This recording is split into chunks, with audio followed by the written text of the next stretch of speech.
அனைவருக்கும் வணக்கம். திருப்பத்தூர் தூய நெஞ்ச கல்லூரியும் மெரினாபுக்ஸ்.com-உம் இணைந்து நடத்துகிற 10 நாட்கள் 10 நூல்கள் எனும் இணைய வழி கருத்தரங்கத்தினுடைய 2ஆம் பகுதியின் 5வது நாளில் உங்கள் அனைவரையும் சந்திப்பதில் மகிழ்ச்சியும் பெருமிதமும் அடைகிறேன்.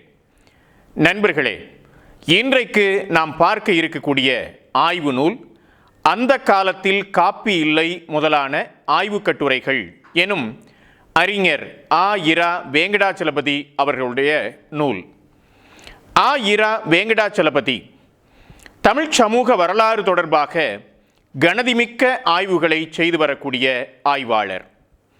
பிரிட்டிஷ் காலனியாதிக்க காலம், காலனியாதிக்கத்திலிருந்து இந்திய விடுதலை பெற்ற காலகட்டத்து வரலாறு, திராவிட இயக்கத்தினுடைய வரலாறு ஆகியன குறித்து அழுத்தமான ஆக்கங்களை படைத்தவர் ஆ.இரா. வேங்கடாச்சலபதி அவர்கள். மனோன்மணியம் சுந்தரனார் பல்கலை, சென்னை பல்கலை, சிகாகோ பல்கலை, சிங்கப்பூர் பல்கலைக்கழகங்களில் பணியாற்றியவர். தற்போது சென்னை வளர்ச்சி ஆராய்ச்சி நிறுவனத்தில் MIDS நிறுவனத்தில் பேராசிரியராக பணியாற்றி வருகிறார். ஆ.இரா. வேங்கடாச்சலபதியின் நூல்கள்: வ.உ.சியும் திருநெல்வேலி எழுச்சியும், பின்னி ஆலை வேலை நிறுத்தம், திராவிட இயக்கமும் வேளாளரும், நாவலும் வாசிப்பும், முல்லை ஓர் அறிமுகம், பாரதி கவிஞனும் காப்புரிமையும், ஆஷ் அடிச்சுவட்டில் அறிஞர்கள் ஆளுமைகள், எழுக நீ புலவன் பாரதி பற்றிய கட்டுரைகள், தமிழ் கலைக்களஞ்சியத்தின் கதை. பதிப்பித்தவை: வ.உ.சி கடிதங்கள், மறைமலையடிகளார் நாட்குறிப்புகள், வ.உ.சியும் பாரதியும், பாரதியின் கருத்துப்படங்கள் இந்தியா, அன்னை இட்ட தீ புதுமைப்பித்தன், வ.உ.சியின் சிவஞான போத உரை, புதுமைப்பித்தன் கதைகள் முழு தொகுப்பு, புதுமைப்பித்தன் கட்டுரைகள் உள்ளிட்ட 15க்கும் மேற்பட்ட நூல்களை பதிப்பித்தவர் அறிஞர் ஆ.இரா. வேங்கடாச்சலபதி அவர்கள். 12க்கும் மேற்பட்ட ஆங்கில நூல்களையும் படைத்தளித்தவர் அவர். அந்த காலத்தில் காப்பி இல்லை முதலான ஆய்வுக் கட்டுரைகள் என்னும் இந்நூல் காலச்சுவடு பதிப்பகத்தால் வெளியிடப்பட்டிருக்கிறது. முதற் பதிப்பு 2000வது ஆண்டு வெளிவந்திருக்கிறது. இந்நூலினுடைய 6ஆம் பதிப்பு 2019ஆம் ஆண்டு வெளிவந்திருக்கிறது. இந்நூலினுடைய பக்கங்கள் 214. 9 கட்டுரைகள் இந்நூலில் உள்ளன. அந்த கட்டுரைகள்: அந்த காலத்தில் காப்பி இல்லை, புகையிலை பயன்பாடும் பண்பாடும், நமக்கு தொழில் கவிதை, பாரதியின் எழுத்து வாழ்க்கை, பாரதியின் கருத்துப்படங்கள், பாரதியும் மொழியின் நவீனமயமாக்கமும், வ.உ.சியும் சைவ சித்தாந்தமும், பேனா துணையுண்டு புதுமைப்பித்தனின் வசைப்பாடல், கலை சொல்லாக்கமும் தமிழ் அடையாளமும், தமிழில் பகடி இலக்கியம் ஆகிய கட்டுரைகள் இந்த நூலில் உள்ளன. முதலாவது கட்டுரை அந்த காலத்தில் காப்பி இல்லை, தமிழகத்தில் காப்பி ஒரு பண்பாட்டு வரலாறு எனும் தலைப்பிலானது ஆகும். காஃபி என்ற ஆங்கில பதத்தை காப்பி என்று இந்நூலில் உள்ளவாறே நான் தமிழ்படுத்தி உச்சரிக்கிறேன். காப்பி என்பது இந்திய தமிழ்ச்சூழலில் மாற்றத்தின் குறியீடாகவும் அதற்கும் மேலாக நவீனத்தின் அடையாளமாகவும் விளங்கியிருக்கிறது. எதை போல? நாவலை போல, வரலாற்றை போல, தேசத்தை போல. காப்பி எத்தியோப்பியாவில் தோற்றம் பெற்றது. ஆப்பிரிக்காவில் தோன்றி அரேபியா வழியாக உலகமெங்கும் பரவி வெற்றி கொடி நாட்டியது காப்பி என்று குறிப்பிடுகிறார் சலபதி. தோட்டப் பயிரான காப்பி காலனி ஆதிக்கத்தோடு இணைந்தே வளர்ந்தது. 17ஆம் நூற்றாண்டிலேயே காப்பி மைசூர் பகுதிக்கு வந்துவிட்டாலும் அது வெகு காலம் வரை ஐரோப்பிய பானமாகவே விளங்கியது. காப்பி உற்பத்தியின் பெரும் பகுதி, இந்தியாவில் செய்யப்பட்ட காப்பி உற்பத்தியினுடைய பெரும் பகுதி இங்கிலாந்திற்கு ஏற்றுமதி செய்யப்பட்டது. சிறு பகுதி இந்தியாவில் இருந்த ஐரோப்பியர்களால் பயன்படுத்தப்பட்டது. இக்காப்பி என்னும் நீருக்கு உரியவர்கள் ஆங்கில துரை மக்களே என்பார் அயோத்திதாச பண்டிதர். காலையில் எழுந்து நீராகாரம் குடிக்கும் இந்திய தமிழ் வழக்கத்தில் குறுக்கீடு செய்தது காப்பி. கூலியாளர் கூட நீராகாரம் போச்சு, கொண்டு வா காப்பி என்றே அதட்டி கேட்கலாச்சு என்று காப்பியை பற்றி பிராது கொடுக்கும் நிலை விரைவாகவே ஏற்பட்டுவிட்டது என்கிறார் சலபதி.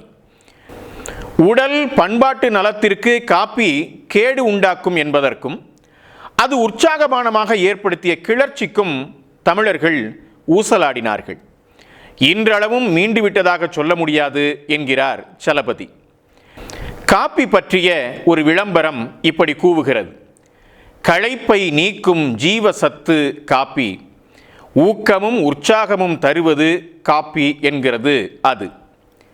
காப்பி உடற்சூட்டையும் பித்தத்தையும் ஏற்படுத்தும் என்ற நம்பிக்கை பரவலாக உள்ளது. பின்னாளில் புகையிலை, சாராயம் போன்றவை வந்துவிட்டதால் காப்பி தரும் கிளர்ச்சி குறித்து யாரும் பெரிதாக பேசவில்லை. நாட்டுக்கோட்டை செட்டியார்மார்களை சீர்திருத்துவதையே தம் நோக்கமாக அறிவித்து கொண்ட அஞ்சா நெஞ்சன் என்னும் புனை பெயர் கொண்ட சோ முருகப்பா இப்படி கூறுகிறார்: பீர் சாராயத்தை விட போதை அதிகமுள்ள ஃபில்டர் காஃபி என்று ஐயன் திரிபர அறிவித்தார் சோ முருகப்பா. சேரன்மாதேவியில் வாவேசு ஐயர் நடத்திய தேசிய குருகுலத்தில் டீ, காப்பி பயன்படுத்துவதற்கு தடை இருந்தது. எந்த குருகுலம்? காங்கிரஸ் பேரியக்கத்தின் நிதி உதவியோடு நடத்தப்பட்ட, பிராமண சிறுவர்களுக்கு தனி பந்திக்கு அனுமதி அளித்த சேரன்மாதேவி குருகுலம். அங்கே காப்பி, டீ பயன்படுத்த தடை இருந்தது. காந்தியவாதிகள் சிலர் காப்பிக்கு குட்டிக்கள் என்றே பெயர் சூட்டிவிட்டனர். அதற்காக காந்தியவாதிகள் காப்பியை குடிக்காமல் இருந்துவிட்டார்கள் என்று நினைத்துவிடக்கூடாது என்று நம்மை எச்சரிக்கிறார் சலபதி. காவேரி நதியே காப்பியாக ஓடினாலும் ராஜாஜிக்கு பிரியந்தான் என்று மற்றொரு காந்தியவாதியான ஏ.கே. செட்டியார் குறிப்பிடுகிறார். எங்கள் ஊரில் சில ஆண்டுகளுக்கு முன்னால் ஒரு அரசியல் கட்சி மது ஒழிப்பு மாநாடு நடத்தியது. அன்றைக்கு டாஸ்மாகில் சரியான கூட்டம். மாநாட்டுக்கு வந்தவர்கள் என்னதான் செய்வார்கள் பாவம். எனவே காப்பியை பயன்படுத்துவதை குறித்த காங்கிரஸ் பேரியக்கத்தினுடைய கருத்து அந்த பேரியக்கத்தின் உறுப்பினர்களாலேயே முழுவதுமாக ஏற்றுக்கொள்ளப்படவில்லை என்பதைத்தான் நாம் இங்கே கருத்திலே கொள்ள வேண்டும் நண்பர்களே. மத்தியதர வர்க்கத்தாரிடம் காப்பி மெல்ல இடம் பிடித்த வரலாற்று வழியை விவரிக்கிறார் சலபதி. மரபின் பாதுகாவலர்களாக நடுத்தர வர்க்க அறிவாளர்களால் கருதப்பட்ட பெண்களை காப்பி ஆட்கொள்ள தொடங்கிவிட்டது என்ற கூக்குரல் எழுந்தது. ஒரு பத்திரிகையாளரிடம் காந்தி குறைப்பட்டு கொண்டார். உயர் வர்க்க பிராமண பெண்களில் பெரும்பாலானோர் மேற்கத்திய தீய பழக்கங்களுக்கு அடிமையாகிவிட்டார்கள் என்றார் அவர். பெண்கள் காப்பி குடிப்பதை பெரிய பிரச்சனையாக பத்திரிகைகளில் அறிவாளர்கள் விவாதித்திருக்கிறார்கள். பெண்களின் நடை, உடை, பாவனைகளில் பண்பாடு வெளிப்பட்டு கொண்டே இருக்க வேண்டும். இந்த கோவிட்-19 காலத்தில் இந்தியா முழுவதும் மதுக்கடைகள் ஒரு குறிப்பிட்ட காலம் மூடப்பட்டிருந்தன. பல நாட்களுக்கு பிறகு மதுக்கடைகள் திறக்கப்பட்ட போது ஒட்டுமொத்த காவல்துறையும் பாதுகாப்பு பணிக்கு செல்ல வேண்டியது இருந்தது. 2-3 நாட்கள் ஒட்டுமொத்த அரசு எந்திரம் முழுவதுமே மதுக்கடைகள் முன்பு கூடிய மது பிரியர்களை ஒழுங்குபடுத்தும் பணியை பொறுப்போடு செய்தார்கள். பெங்களூரு நகரத்தில் நவநாகரிக யுவதி ஒருத்தி மதுக்கடையின் முன் கைப்பையோடு வரிசையில் நிற்கிறாள். அந்த புகைப்படம் சமூக வலைத்தளங்களில் வைரலாகியது. பண்பாட்டு காவலர்கள் பொங்கி எழுந்துவிட்டார்கள். ஒருவன் முகநூலில் இப்படி பதிந்திருந்தான்: பெரியாரின் பேத்தி வரிசையில் நிற்கிறாள் என்று. பெரியாருக்கும் இதற்கும் என்னடா சம்பந்தம் என்றால் விடையில்லை. இன்னொரு வகையில் பெண்ணின் சுதந்திர உணர்வுக்கும் பெரியாருக்கும் சம்பந்தம் இருக்கிறது என்பதை பெரியார் மறுப்பாளர்கள் நம்மை விட மிகச் சரியாகவே புரிந்து வைத்திருக்கிறார்கள் என்றுதான் சொல்ல வேண்டும். பெண்கள் காப்பி குடிப்பதை பற்றிய விவாதங்கள் அப்போதே காத்திரமாக நடைபெற்றிருக்கின்றன. 1920கள் முதற்கொண்டு காப்பி குடித்தல் என்பது சமூக பண்பாட்டு நடைமுறையில் இணையத் தொடங்கிவிட்டது. நடுத்தர வர்க்கங்களின் இல்லங்களிலே விருந்தோம்பலுக்கு மறுபெயராகவும் காப்பி வழங்குவது மாறிவிட்டது. தமிழ் சிறுகதைக்குள்ளும் காப்பியின் வாசனை வந்துவிட்டது என்றுதான் சொல்ல வேண்டும். இதை மிக விரிவாக எடுத்து காட்டுகிறார் சலபதி. புதுமை பித்தனுடைய ஒரு நாள் கழிந்தது கதை உங்கள் எல்லோருக்கும் நினைவிருக்கும். அதிலே வரக்கூடிய முருகதாசரின் வீட்டிற்குள்ளே நுழையக்கூடிய சுந்தரம் பிள்ளை, சுப்பிரமணிய பிள்ளை ஆகிய நண்பர்களுக்கு காப்பி உபசரிப்பு நடக்கிறது. எஸ்பிளனேட் பிராட்வே சந்திப்பில் தான் சந்திக்கிற கடவுளை கந்தசாமி பிள்ளை காப்பி ஓட்டலுக்கு தான் அழைத்து போகிறார். சிக்கிரி எனப்படும் காப்பியில் கலக்கும் கலப்பட தூள் பற்றி மதிப்பீட்டையும் தருகிறார் சலபதி. காப்பி என்பது தெய்வமாகவும் சிக்கரி கலப்பு என்பது பித்தலாட்டமாகவும் நடுத்தர வர்க்கத்திற்கு தென்பட்ட நிலையை எடுத்து காட்டுகிறார் சலபதி. பசும்பாலில் தயாரிக்கப்பட்ட காப்பிக்கான உயர்ந்த மதிப்பு, எருமைப்பாலில் தயாரிக்கப்பட்ட காப்பியின் தாழ்ந்த மதிப்பு ஆகியவற்றை குறித்தும் அவர் பேசுகிறார். பார்ப்பனியத்தின் தலைமை இடமாகிய கும்பகோணத்தில் பசும்பால் காப்பி கிளப் என்ற பலகை எங்கும் காணப்படுகிறது என்கிற தகவலையும் அவர் சுட்டிக்காட்டுகிறார். ஏன் கும்பகோணம் பார்ப்பனியத்தின் தலைமையிடம்? இந்தியா விடுதலை பெற்றபோது எந்த நாளிலே விடுதலையை பெறலாம் என்பதற்கு கும்பகோணத்தில் இருந்த பார்ப்பனர்கள்தான் நல்ல நாள் நல்ல நேரம் குறித்து கொடுத்திருக்கிறார்கள் என்பதை நாம் கவனத்திலே கொள்ள வேண்டும். எனவே இந்தியாவை இன்றைக்கு வரைக்கும் ஆட்சி செய்து கொண்டிருக்கக்கூடிய கருத்தியல் தலைமையிடமாக கும்பகோணம் விளங்குகிறது. அந்த கும்பகோணத்தில் பெரும்பாலான கடைகளில் பசும்பால் காப்பி கிளப் என்கிற பலகை காணப்படுகிறது என்கிற செய்தியை சலபதி எடுத்து காட்டுகிறார். பார்ப்பனமயமாக்கத்தின் விளிம்பிலே இருக்கக்கூடிய வடார்காடு மாவட்டத்தில் பீஃப் பிரியாணி கிடைக்கும் என்ற விளம்பரங்கள் அதிகம் உள்ள முரணை மார்க்ஸ் எடுத்து காட்டியிருக்கிறார் என்றும் அவர் சுட்டிக்காட்டுகிறார். இது வட ஆற்காட்டு பகுதியில் மிகச் சாதாரணமான ஒரு நிகழ்வு.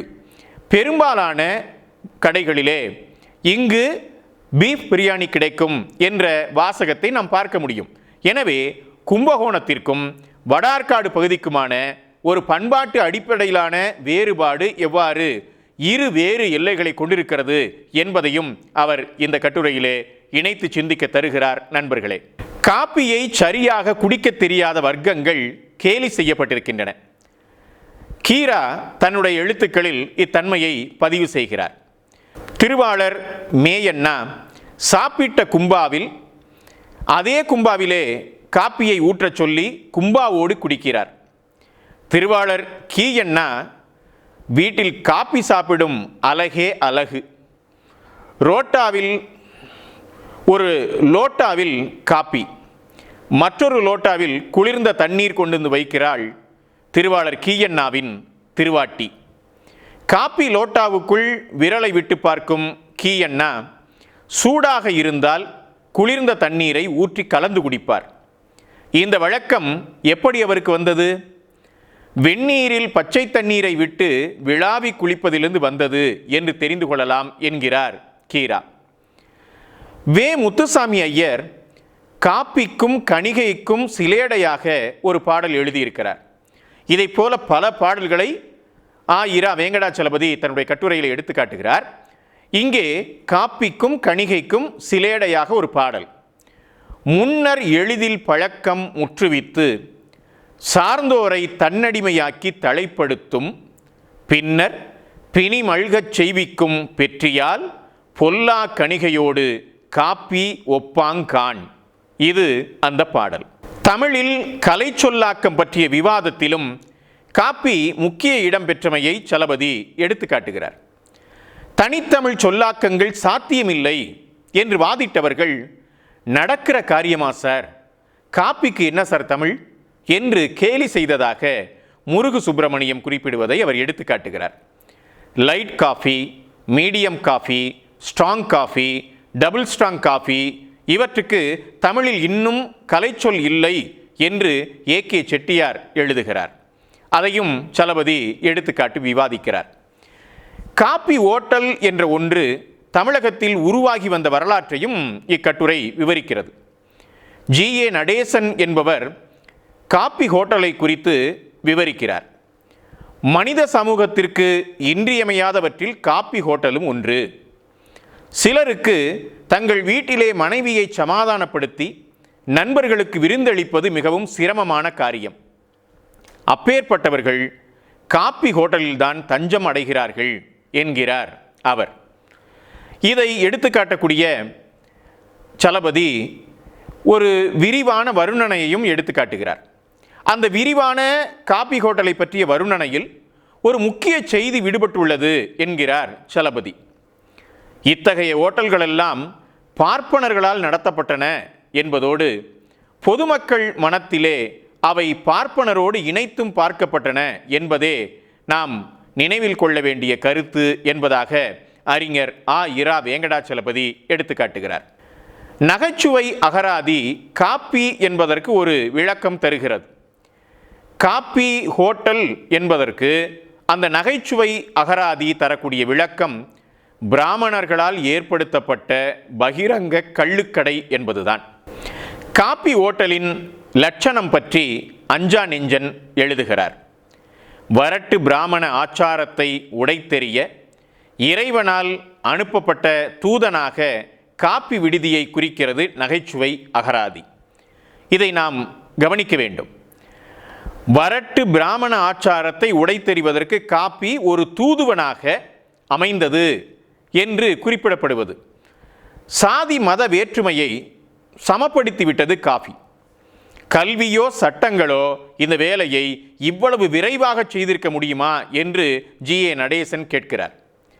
நண்பர்களே, வேலராமமூர்த்தி என்னும் எழுத்தாளருடைய ஒரு கதை. ஒரு கிராமத்தின் பரியாரிக்கு மருத்துவன் எனப்படும் சிகை அலங்கார கலைஞனுக்கு தோசை சாப்பிட வேண்டும் என்று ஆசை வந்துவிடும். அவன் சேகரித்து வைத்த சில்லறை காசுகளை இடுப்பிலே முடிந்து கொண்டு வேகு வேகென்று அந்த ஊரை விட்டு ஒரு சிறு நகரமாக இருக்கக்கூடிய நகரத்திற்கு போவான். அங்கே போய் ஒரு ஹோட்டலை தேடி அந்த ஹோட்டலில் அமர்ந்து 2 தோசை கொண்டு வர சொல்லுவான். பரிமாறக்கூடிய நபரும் கொண்டு வந்து கொடுப்பார். தோசையை பீத்து போட்டு அதை பாத்தியாக கட்டி சாம்பாரை ஊற்று ஊற்று என்று கேட்டு ஊற்றி அதிலே ஊற வைத்து பிசைந்து சாப்பிட்டு கொண்டிருப்பான். அப்படி பிசைந்து சாப்பிட வாயிலே வைக்கப் போகிற அந்த தருணத்தில் அந்த பரியாரியினுடைய பிடரியிலே ஒரு அடி விழும். அம்பட்ட பயலே, ஹோட்டலுக்கு வந்து எங்களோட சரிசமமாக சாப்பிட வந்துட்டியாடா என்று ஒரு குரல் கேட்கும். திரும்பி பார்த்தால் தன்னுடைய ஊரை சார்ந்த ஒரு ஆதிக்க சாதியைச் சேர்ந்த ஒரு நபர். வேண்டாம் சாமி வேண்டாம் சாமி என்று இறைஞ்சுவான் பரியாரி. அவரோ மேலும் மேலும் தாக்க தொடங்குவார். அவன் இறைஞ்சி கொண்டிருந்த அவன் ஒரு கட்டத்திலே அவருடைய கையை எட்டி பிடித்து முறுக்க தொடங்குவான். இப்போது திமிரினார் அந்த ஆதிக்க சாதிக்காரர் என்பதாக வேலராமமூர்த்தி ஒரு கதை எழுதியிருப்பார். நண்பர்களே, ஒரு ஹோட்டல் எவ்வாறு சாதிய அடுக்கு முறைமைக்குள்ளே சிக்கி சின்னாபின்னப்பட்டிருக்கிறது என்பதையே வேலராமமூர்த்தியினுடைய இந்த கதை எடுத்துக்காட்டுகிறது. அதை போலவே சாதிய பிரிவினைகள் படிநிலைகள் இருக்கக்கூடிய நம்முடைய சமூகத்தில் இந்த காஃபி ஹோட்டல் என்பது எவ்வாறு அந்த குறைந்தபட்ச படிநிலையை தகர்த்திருக்கிறது என்பதாக எடுத்துக்காட்டியிருக்கிறார்கள். பிராமணர்கள் தான் பெரும்பாலும் காப்பி ஹோட்டல்களை நடத்தியவர்கள். பிராமணர்கள் காசு கொடுக்காமல் காப்பி கொடுக்க மாட்டார்கள். ஆனால் இவர்கள் உள்ளே வரக்கூடாது என்று பலகைகளில் எழுதி வைத்திருப்பார்கள். யார் யார்? கிறித்தவர்கள், பஞ்சமர்கள், மகமதியர்கள். இவர்கள் உள்ளே வரக்கூடாது என்று காப்பி ஹோட்டலிலே பலகைகளை எழுதி வைத்திருப்பார்களாம். பெரியார் இதை கண்டித்து இயக்கம் நடத்தினார். 1950களில் சென்னை திருவல்லிக்கேணி முரளி கஃபே எதிரில் தந்தை பெரியார் அவர்கள் நடத்திய போராட்டம் புகழ் பெற்றது என்பதையும் இரா வெங்கடாச்சலபதி எடுத்துக்காட்டுகிறார். இந்த கட்டுரையினுடைய இறுதியில் காப்பி எதிர்வு தேநீர் என்கிற எதிர்முரண் உருவான வரலாற்றை எடுத்து காட்டுகிறார் சலபதி. காப்பி மேல்நாட்டு வர்க்கத்தாரோடு மத்தியதர வர்க்கத்தாரோடு தொடர்பு கொண்டிருக்க, தேநீர் நகர் சார்ந்த பாட்டாளி வர்க்கத்தோடு தொடர்பு படுத்தப்பட்டது. தேநீர் விளம்பரங்கள் நகர் சார்ந்த உழைக்கும் மக்களை நோக்கியவையாகவே இருப்பதையும் அறிஞர் வேங்கடாச்சலபதி எடுத்து காட்டுகிறார்.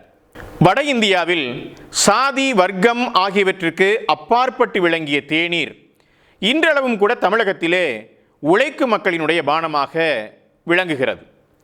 தொழிற்சாலைகளில் நாலனா மாத கட்டணத்தில் தேநீர் வழங்கப்பட்டிருக்கிறது.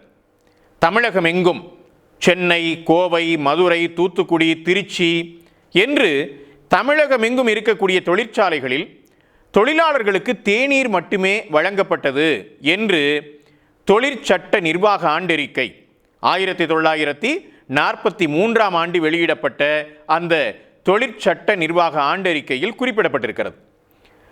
மவுண்ட் ரோடு மகாவிஷ்ணுவாகிய இந்து நாளேடு மட்டும்தான் தன்னுடைய அச்சகத்திலே காப்பி வழங்கியிருக்கிறது என்பதை எடுத்து காட்டுகிறார் அறிஞர் வேங்கடாச்சலபதி அவர்கள். ஆழ்வார்பேட்டை ஆண்டவர் என்று திரைக்கலைஞர் கமலஹாசனை குறிப்பிடுவது உண்டு. அதைப்போல மவுண்ட் ரோடு மகாவிஷ்ணு என்று ஆங்கில நாளிதழாகிய இந்து நாளிதழை குறிப்பிடுவது உண்டு என்பதையும் நாம் இங்கே கவனத்திலே கொள்ள வேண்டும். டீ கடைகள் தெருவோரத்து கடைகளாகவே பெரும்பாலும் இருக்கின்றன. நல்ல தேநீரை குடிக்க வேண்டுமென்றால் பெரும்பாலும் முஸ்லிம்கள் நடத்தும் மிலிட்ரி ஹோட்டலுக்கு போக வேண்டும் என்பதை நாம் அறிவோம். புதுமை பித்தன் ஒரு விஷயத்தை எப்படி சொல்லுவார் என்று கு. அழகிரிசாமி எடுத்து காட்டுகிறார். நீ என்னடா பைத்தியக்காரனாய் இருக்கிறாய் என்று சொல்லுவதைப் போல, நீ என்னடா பார்ப்பான் கடையில் டீ குடிக்கிறவனாக இருக்கிறாய் என்பாராம் புதுமை பித்தன்.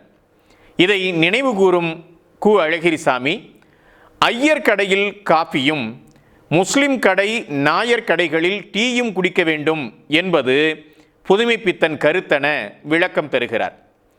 பாரதியும் சாயபு டீ கடையில் சாயா குடித்தார் என்பதால் செல்லம்மாவின் ஊரான கடைய பார்ப்பனர்கள் தலையில் அடித்து கொண்டு போனார்கள் என்பது வரலாறு. இப்படி காப்பி தமிழ் சமூகத்தில் இடம்பெற்ற பண்பாட்டு நிகழ்வை மிக அழகாகவும் விரிவாகவும் எடுத்து காட்டுகிறார் அறிஞர் ஆ. இரா. வேங்கடாச்சலபதி அவர்கள். இந்நூலினுடைய மற்றொரு கட்டுரை புகையிலை பயன்பாடும் பண்பாடும் என்பது. இந்தியாவுக்கு வந்து சேர்ந்த போர்த்துகீசியர், ஒல்லாந்தர், ஆங்கிலேயர், பிரெஞ்சு நாட்டினர் தொடர்பினால் இந்திய சமூகம் அரசியலில் பொருளாதாரத்தில் ஏற்பட்ட தாக்கம் பற்றி பலர் ஆராய்ந்திருக்கிறார்கள். ஆனால் பண்பாட்டு துறைகளில் அவர்கள் செலுத்திய தாக்கம் பற்றி மிகுதியான ஆய்வுகள் வரவில்லை என்பதை அறிஞர் வேங்கடாச்சலபதி சுட்டிக்காட்டுகிறார். இன்று அன்றாட பொருட்களாகிவிட்ட பல பொருட்கள் சில நூற்றாண்டுகளுக்கு முன்புதான் தமிழகத்தில் நுழைந்தன என்று சொன்னால் நம்புவது சிரமமாகத்தான் இருக்கும் என்கிறார் அவர். நிலக்கடலை, அதிலிருந்து எடுக்கப்படும் கடலை எண்ணெய், உருளைக்கிழங்கு, மிளகாய், அன்னாசி பழம் என இவையெல்லாம் ஒரு சில நூற்றாண்டுகளுக்கு முன்புதான் தமிழ்நாட்டில் நுழைந்தது என்று சொன்னால் நம்மால் நம்ப முடிகிறதா என்ன? இதை கவனத்திலே கொள்ள வேண்டும் என்கிறார் சலபதி. இதை கவனத்திலே கொள்ளவில்லை என்றால் என்ன நடக்கும்? இன்றைய சில எழுத்தாளர்கள் தங்களுடைய புனைவுகளில் அக்காலத்தை பற்றி குறிப்பிடும்போது சில கால வழி ஏற்பட்டு விடுகிறது என்கிறார். ஜெயமோகன் தன்னுடைய விஷ்ணுபுரம் நாவலிலே சத்திரம் ஒன்றில் மிளகாய் உண்ணுவதாக எழுதியிருக்கிறார். எந்தெந்த நூற்றாண்டுகளில் எவ்வந்த பொருட்கள் இந்தியாவிற்குள்ளே வந்தன என்று அறிந்து கொண்டால் இந்த கால வழி ஏற்படாது என்பதாக சலபதி அவர்கள் சுட்டிக்காட்டுகிறார்கள். புகையிலை இந்திய சமூகத்திற்குள் பல வடிவங்களிலே வந்து நிலை பெற்றது. சுருட்டு, சிகரெட்டு, பீடி, மூக்குப்பொடி என அவற்றினுடைய வடிவங்கள் பலவாகும். வெள்ளையர் வாயிலாகத்தான் புகையிலை இந்தியாவிற்கு வந்தது. ஐரோப்பியர் அமெரிக்க கண்டத்தை 15ஆம் நூற்றாண்டின் இறுதியில் கண்டுபிடித்த போது புகையிலையையும் முதலாக கண்டுபிடித்தனர் என்கிறார் அவர். அக்பரினுடைய ஆட்சி காலத்திலே தான் இந்தியாவிற்கு புகையிலை வந்தது, இங்கேயே பிறகு பயிரிடப்பட்டது என்கிற தகவலையும் அவர் எடுத்து காட்டுகிறார். புகையிலை விடு தூது படைக்கும் அளவுக்கு பிற்காலத்திலே புகையிலை புகழ் பெற்றது என்பதையும் அவர் சுட்டிக்காட்டுகிறார். புகையிலை வருவாய் எவ்வாறு இருந்தது, இதையும் மிக விரிவாக எடுத்து காட்டுகிறார் அறிஞர் சலபதி.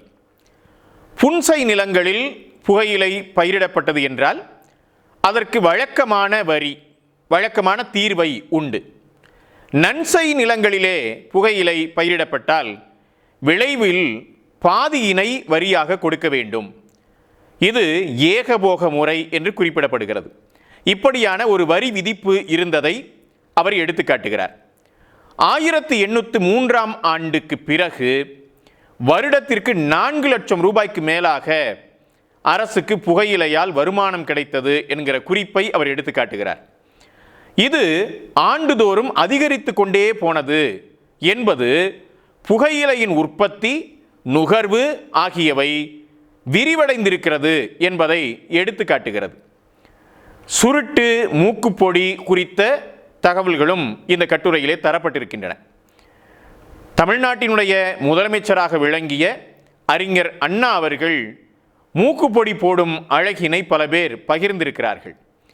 நீள ஜிப்பாவினுடைய பாக்கெட்டில் மூக்குப்பொடி டப்பாவை வைத்து கொண்டிருக்கக்கூடிய அறிஞர் அண்ணா ஒலிவாங்கியின் முன் நின்று உரக்க சொற்பொழிவாற்றும் போது தானாக கை ஜிப்பாவிற்கு உள்ளே சென்று மூக்குப்பொடி டப்பாவினுடைய மூடியை திறந்து ஒரு சிட்டிகை அளவுக்கு அள்ளி பேச்சினுடைய வலம் இடமான திரும்புதல்களில் திடீரென்று மூக்கை துடைத்து கொள்வதைப் போல மூக்குப்பொடியை உள்ளிழுத்து கொள்ளுவார் என்று சொல்லுகிறார்கள். அப்படி லாவகமாக மூக்குப்பொடி போட்டார் அறிஞர் அண்ணா. தமிழ்நாட்டில் பலருக்கு மூக்குப்பொடி போடும் வழமை இருந்ததையும் நாம் இங்கே இணைத்து காணலாம். பண்பாட்டு உச்சரிப்பு நிகழ்ந்தால் அது அச்சமூகத்தின் தலையாய பண்பாட்டு சின்னங்களான கலை இலக்கியங்களில் வெளிப்படும். அதே வேளையில் கலை இலக்கியத்தில் வெளிப்படுவதாலும் பண்பாட்டு உச்சரிப்பு நிகழ்கிறது. இவ்விருவழி போக்கினால் இவ்வுச்சரிப்பு செம்மை அடைகிறது என்கிறார் சலபதி. அதாவது பண்பாட்டு களத்திலே இருக்கக்கூடிய ஒன்று இலக்கியங்களிலே பிரதிபலிக்கிறது. இலக்கியங்களிலே வரக்கூடிய பல விஷயங்கள் பண்பாடுகளின் மீது அழுத்தமான தாக்கத்தை செலுத்துகிறது என்பதை அவர் சுட்டிக்காட்டுகிறார். சினிமா, தொலைக்காட்சி போன்ற ஊடகங்களில் புகை, மது பயன்படுத்தக்கூடிய காட்சிகள் வருகிற போது அவை குறித்த எச்சரிக்கையும் வெளியிடப்பட வேண்டும் என்பதை நாம் இதனோடு இணைத்து சிந்தித்து பார்க்கலாம். நண்பர்களே, தனிப்பாடல்களில் புகையிலை பெற்ற இடத்தை பல்வேறு எடுத்துக்காட்டுகளோடு சுவையாக விளக்கி போகிறார் அறிஞர் சலபதி. ஒரு தனிப்பாடல் இப்படி சொல்லுகிறது: ஊசிக்கு அழகு முனை மழுங்காமை, உயர்ந்த பரதேசிக்கு அழகு இந்திரியம் அடக்கல், எரி கலன் சேர் வேசிக்கு அழகு இன்னிசை பல நூல் கற்றல், வித்வசனர் நாசிக்கு அழகு பொடியென கூறுவர் நாவலரே. இது ஒரு தனிப்பாடல். சீனி சர்க்கரை புலவர் 19ஆம் நூற்றாண்டினுடைய இறுதியிலே புகையிலை விடு தூது என்ற ஒரு தூது நூலினை எழுதியிருக்கிறார் என்பதை நாம் அறிவோம். தூது எவையவை செல்ல வேண்டும் என்பதை குறித்து, எவையவை தூதாக விடுக்கப்பட வேண்டும் என்பவை குறித்து தமிழ் இலக்கண நூல்கள் மிக விரிவாக சுட்டிக்காட்டுகின்றன. 19ஆம் நூற்றாண்டு மற்றும் 20ஆம் நூற்றாண்டுகளில் பல்வேறு நூதனமான பொருட்கள் தூதாக அனுப்பப்பட்டதை நாம் அறிவோம். அப்படியாக தூது பொருட்களின் மீது இலக்கியங்கள் உருவாக்கப்பட்டதை நாம் அறிவோம். சீனி சர்க்கரை புலவர் தன்னுடைய புகையிலை விடு தூது நூலிலே எடுத்து காட்டுகிறார். மும்மூர்த்தியர்களுக்கு இடையே யார் பெரியவர் என்கிற வாதம் வந்துவிட்டது. அந்த பிரச்சனையை தீர்த்து கொள்ள அவர்கள் தேவர்களினுடைய அவைக்கு சென்றார்கள்.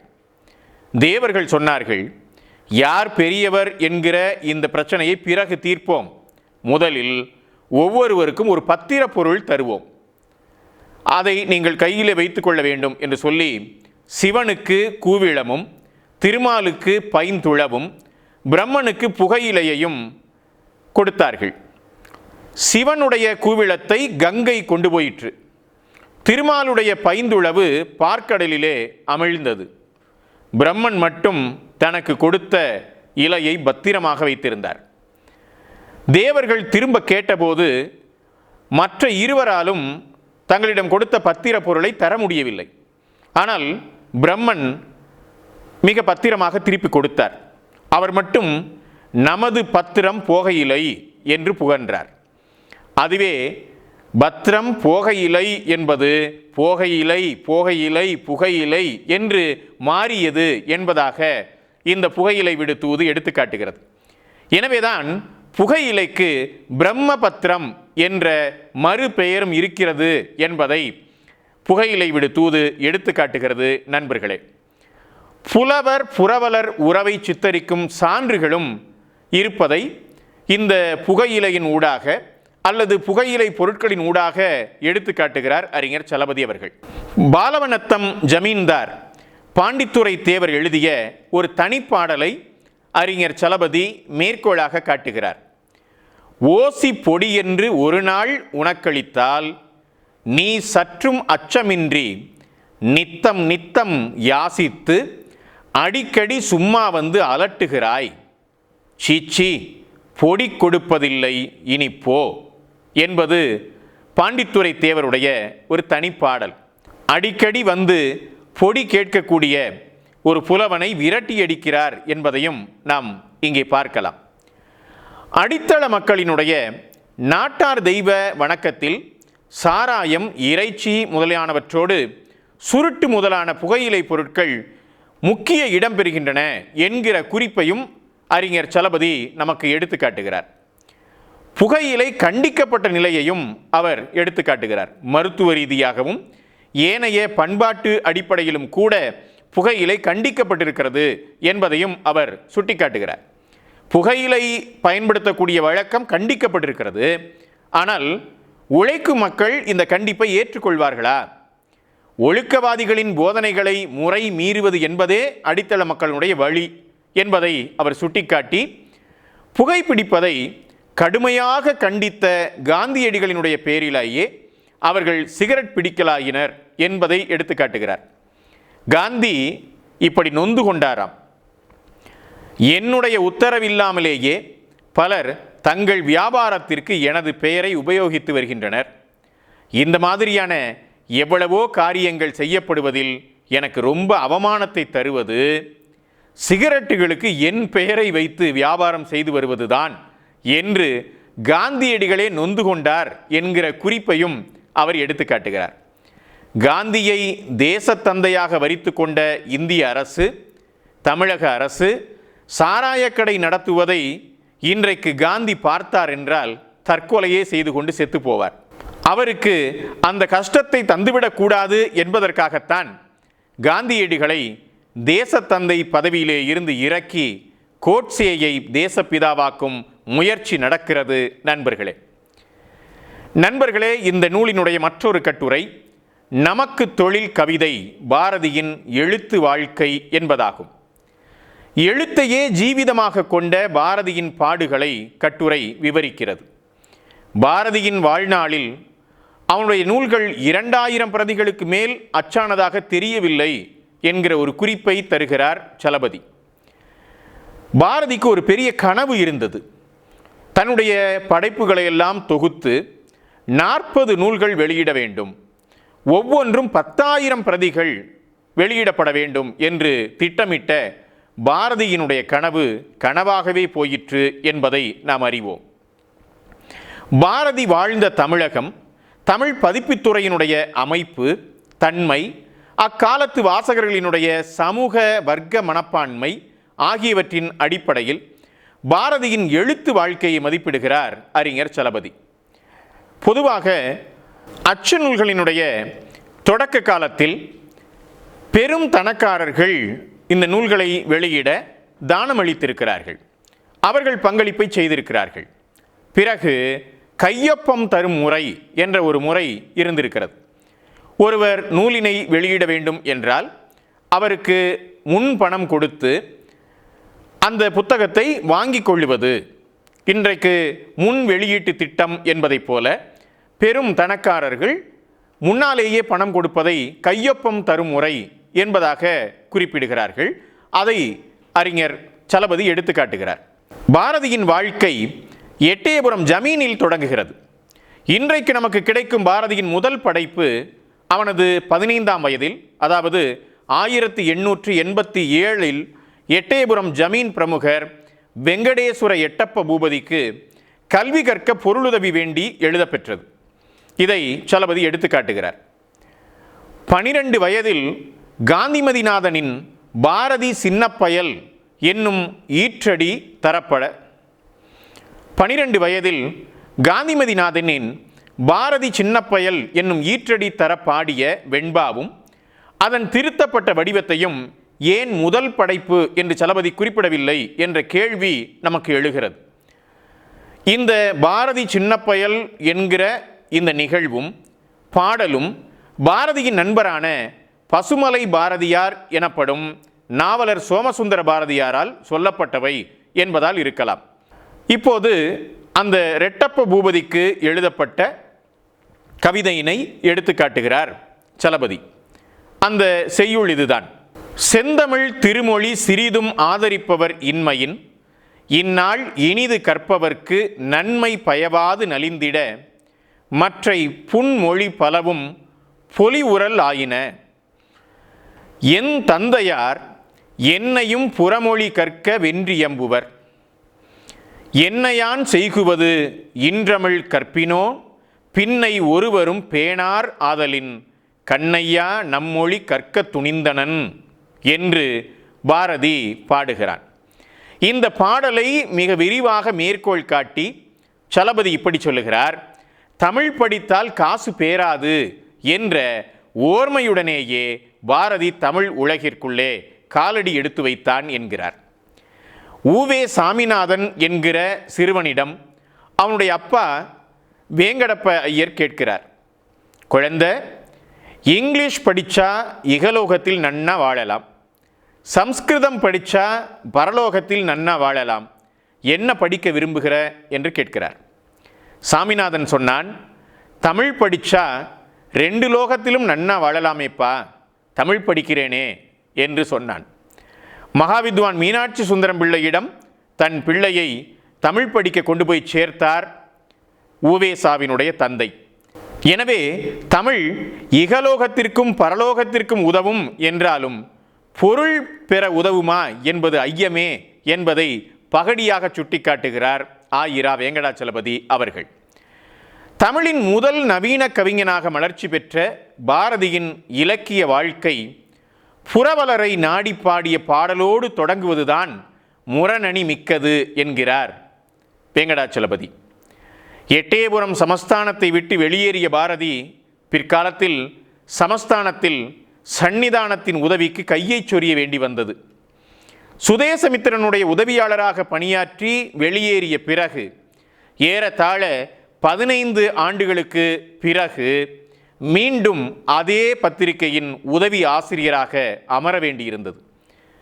இதைத்தான் முரணணி என்று சலபதி அவர்கள் சுட்டிக்காட்டுவதாக நாம் பார்க்கலாம். எங்கே பாரதியினுடைய வாழ்க்கை தொடங்கியதோ அங்கேயே மறுபடியும் வந்து நிற்கிறது. எதை எதிர்த்து பேசினானோ பாரதி, அதனிடமே சரணடைய வேண்டிய நிர்பந்தம் மகாகவி பாரதிக்கு இருந்தது என்பதை நாம் இங்கே சிந்தித்து பார்க்க வேண்டும் நண்பர்களே. சுதேசி இயக்கம் உச்சத்தை அடைந்த 1908ஆம் ஆண்டின் முற்பகுதியில் பாரதி 3 நூல்களை வெளியிட்டார். சுதேச கீதங்கள் முதற்பாகம், புதிய கட்சியின் கொள்கைகள், எங்கள் காங்கிரஸ் யாத்திரை ஆகியன அந்த 3 நூல்கள். புதுச்சேரிக்கு வந்த பிறகு 1909-10 கவிதைகள் 2 கதைகள் 2 4 நூல்களை வெளியிடுகிறார் பாரதி. தன்னுடைய நூல்களினுடைய வெளியீட்டிற்கு தொடக்கத்தில் புரவலரை எதிர்பார்த்தான் பாரதி. பதிப்பை தொழிலாக நடத்தலாமே என்று பலருக்கு ஆலோசனை செய்பவர்களாகவும், பதிப்பை தொழிலாக நடத்தலாமே என்ற ஆலோசனையையும் பாரதி முன்வைக்கிறார். புரவலர்க்கும் சந்தைக்கும் இடையே எழுத்தாளர்கள் தத்தளிப்பதை பாரதியின் எழுத்துக்கள் சுட்டிக்காட்டுகின்றன என்கிறார் அறிஞர் இரா வேங்கடாச்சலபதி. நண்பர்களே, பரளி சு நெல்லையப்பர் மூலமாக பாரதியினுடைய ஏனைய படைப்புகள் வெளிவருகின்றன. கண்ணன் பாட்டு, நாட்டுப்பாட்டு, பாப்பா பாட்டு, முரசு இவையெல்லாம் 1917 பரளி சு நெல்லையப்பர் மூலமாக வெளிவருகின்றன. 1918 நவம்பரில் 10 ஆண்டு புதுச்சேரி தலைமறைவு வாழ்க்கை முடிந்து போய் அதை முடித்து கொண்டு பிரிட்டிஷ் இந்தியாவிற்குள்ளே நுழைய முயன்ற பாரதி கைது செய்யப்பட்டு கடலூர் சிறையிலே வைக்கப்படுகிறான் என்பது நாம் அறிந்த செய்திதான். ஒரு குறிப்பிட்ட காலத்திற்கு அரசியலில் ஈடுபடுவதில்லை என்ற உறுதிமொழியினை கொடுத்து சிறை மீள்கிறான் பாரதி. மனைவியின் ஊரான கடையத்தில் வசிக்கிறான். பெரும் பொருளாதார நெருக்கடியிலே சிக்கி தவிக்கிறான். 1919 மே 2 எட்டயபுரம் மன்னரின் ஆதரவை வேண்டி புகழ்பெற்ற ஓலை தூக்கை எழுதுகிறான் பாரதி. அந்த ஓலை தூக்கு கவிதை இதுதான்: மன்னவனே, தமிழ்நாட்டில் தமிழறிந்த மன்னரில்லை என்று மாந்தர் இன்னலுற புகன்ற வசை நீ மகுடம் புனைந்த பொழுது இறந்ததன்றே. புவி அனைத்தும் போற்றிட வான்புகழ் படைத்து தமிழ் மொழியை புகழில் ஏற்றும் கவியரசர் தமிழ்நாட்டுக்கு இல்லை எனும் வசை எண்ணார் கழிந்ததன்றே. சுவை புதிது, நயம் புதிது, வளம் புதிது, சொற்புதிது ஜோதி கொண்ட நவகவிதை எந்நாளும் அழியாத மகாகவிதை என்று நன்கு பிரான்ஸ் என்னும் உயர்ந்த புகழ் நாட்டில் உயர் புலவோரும் பிறரும் ஆங்கே விராவு புகழ் ஆங்கில தீங்கவியரசர் தாமும் மிக வியந்து கூறி பராவி என்றன் தமிழ் பாட்டை மொழிபெயர்த்து போற்றுகின்றார். பாரோர் ஏத்தும் தாராதிபனே, இளசை வெங்கடேசுரெட்டா, நின்பால் தமிழ் கொணர்ந்தேன், வியப்புமுகு புத்திசையில் வியத்தகும் என் கவிதையினை வேந்தனே, நின் நயப்படு சந்நிதியிலே நான் பாட நீ கேட்டு நன்கு போற்றி, ஜயப்பறைகள் சாற்றுவித்து சாலுவைகள் பொற்பைகள் ஜதி பல்லக்கு வயப்பரிவாரங்கள் முதற் பரிசளித்து பல்லூழி வாழ்க நீயே என்பது அந்த சீட்டுக்கவி. நண்பர்களே, எட்டயபுரம் சமஸ்தானத்தினுடைய மன்னருக்கு பொருள் வேண்டி பாரதி எழுதுகிற இந்த கவியிலே அவனுடைய புலமை செருக்கு. தமிழ்நாட்டில் மகாகவி இல்லை, கவியரசர் இல்லை என்கிற வசை என்னால் கழிந்ததன்றே என்று பெருமிதம் பொங்க பேசுகிறான் பாரதி. இந்த கடிதத்திற்கு மன்னரிடமிருந்து பதில் வரவில்லை. மறுநாளே மற்றொரு சீட்டுக்கவியினை எழுதி அனுப்புகிறான் பாரதி. அதில் அவனுடைய சுதி இறங்குகிறது. கவியரசர் இல்லை என்கிற வசை என்னால் கழிந்ததன்றே என்று செம்மாந்து பேசுகிற பாரதி இந்த கவிதையில் கொஞ்சம் சுதியினை இறக்கி பேசுகிறான். கொஞ்சம் வேண்டுதல் துணி அவனிடம் எதிர்ப்படுகிறது. அந்த சீட்டுக்கவிக்கும் பதில் இல்லை. 2 மாதம் கழித்து மீண்டும் ஒரு கடிதம் எழுதுகிறான் வசனத்தில். அதில் எட்டயபுரத்து ராஜவம்சத்தினுடைய சரித்திரமாகிய வம்சமணி தீபிகை என்பது ஒரு புலவரால் எழுதப்பட்ட நூல். அது கொச்சை நடையிலே இருக்கிறது, அதை செம்மையாக்கி நன்னடையில் எழுதி தருகிறேன் என்று பொருளுதவி கேட்டு கெஞ்சும் நிலைக்கு ஆளாகிறான் பாரதி. இந்த 3 கடிதங்களையும் தொகுத்து இப்படி சொல்லுகிறார் அறிஞர் இரா வேங்கடாச்சலபதி. இ3 கடிதங்களையும் 20ஆம் நூற்றாண்டு தமிழ் பெருங்கவிஞனின் வாழ்வில் ஏற்பட்ட பேரவலம் என்றே சொல்ல வேண்டும் என்கிறார் அவர். சின்னசங்கரன் கதையிலே தான் கிண்டலடித்த மகாராஜாவை இப்போது உண்மையிலேயே புகழ வேண்டிய நிலை பாரதிக்கு. சின்னசங்கரன் கதையிலே வரக்கூடிய அந்த மகாராஜா பாத்திரத்தை பாரதி எப்படியெல்லாம் கிண்டல் செய்கிறான். மகாராஜராஜ, ராஜபூஷித, மகாராஜ ராஜஸ்ரீ என்ற பதங்களையெல்லாம் கிண்டலோடு பேசிய பாரதி இப்போது உண்மையிலேயே பாராட்டாக அதை எழுத வேண்டிய இழிநிலைக்கு ஆளாகிறான் என்பதை நாம் நினைத்து பார்க்க வேண்டும் நண்பர்களே. ராஜ வம்சாவளியை கிண்டலடித்த பாரதி எட்டயபுரத்து வம்சாவளியை தமிழ்நாட்டில் வசன காவியத்திற்கு ஓர் இலக்கியமாக செய்து காட்ட இறைஞ்சும் செவ்வியான் கேட்டை வள்ளுவரின் வார்த்தைகளில் நினைக்கப்படும் என்று கூறி அமைவோம் என்கிறார் இரா வேங்கடாச்சலபதி. தன்னுடைய நூல் வெளியீட்டிற்கு 40 நூல்களை ஒரே சமயத்தில் வெளியிடப் போகிறேன். ஒவ்வொரு நூலும் 10,000 பிரதிகள். அவை எளிய நடை எளிய பதம் என்று அமையும். வெளிவந்த சில நாட்களிலேயே அவை அனைத்தும் விற்று தீர்ந்துவிடும். எனவே இந்த 40 நூல்களினுடைய வெளியீட்டிற்கு உதவி செய்யுங்கள் என்று அவன் ஒரு வேண்டுகோள் விடுக்கிறான். 30,000 ரூபாய் தேவை என பெரும் திட்டத்தோடு களமிறங்குகிறான் பாரதி. 100 ரூபாய் வீதம் கடன் கொடுத்தால் அந்த நூலினை வெளியிட்டு அதில் லாபம் சம்பாதித்து 24 விழுக்காடு வட்டியோடு திரும்பி கொடுப்பேன் என்கிறான் பாரதி. பாரதியினுடைய இந்த வேண்டுகோளை யாருமே பொருட்படுத்தவில்லை, எவரும் கொடுக்கவில்லை. இரா வேங்கடாச்சலபதி இப்படி எழுதுகிறார்: பாரதியின் பெருந்திட்டம் தோல்வியினையே தழுவியது. ஒருவரும் கடனுதவி செய்து திட்டத்தை நிறைவேற்ற முன்வந்ததாக தெரியவில்லை. புரவலர் மட்டுமல்ல, மக்களும் தான் பாரதியை புறக்கணித்து விட்டனர் என்கிறார். நண்பர்களே, இவை வலிமிகு வார்த்தைகள். இந்த நூலினுடைய மற்றொரு கட்டுரை பாரதியின் கருத்து படங்கள் என்பது. தமிழ் இதழியலில் கருத்து படங்கள் வெளிவந்த முறைமையையும், இந்தியா இதழிலே பாரதி கருத்து படங்களை இட்டதையும், அந்த படங்களில் பாரதி காட்டிய அக்கறையையும் இரா வேங்கடாச்சலபதி இந்த கட்டுரையிலே மிக விரிவாக எடுத்து காட்டுகிறார். நிறைய படங்களை தன்னுடைய இதழிலே கொண்டு வர வேண்டும் என்று பாரதி விரும்பினான். அதற்கு என்ன விதமான முயற்சிகளை எல்லாம் செய்தான் என்று எடுத்து காட்டுகிறார். அந்த சித்திரங்களுக்கு பாரதி விளக்கம் அளித்து எழுதியிருக்கிறார். ஒவ்வொரு சித்திரத்திற்கும் சித்திரத்தை குறித்த வியாசம் எழுதுகிறார். ஏனென்றால் கருத்து படங்கள் என்பவை தமிழ் சமூகத்திற்கு புதியவை. எனவே இவை வாசகர்களுக்கு புரியுமோ இல்லையோ, அவர்கள் உள்வாங்கிக் கொள்ள இயலுமோ இல்லையோ என்ற சந்தேகத்தின் அடிப்படையில் அந்த கருத்து படங்களுக்கெல்லாம் பாரதி வியாசங்கள் எனப்படும் விளக்கங்களை எழுதுகிறான் என்பதையும் நாம் இங்கே சிந்தித்து பார்க்க வேண்டும். பாரதியினுடைய இந்த இதழ்களில் கிடைக்காதவை என்பவை உண்டு. பல இதழ்கள் கிடைக்கவில்லை.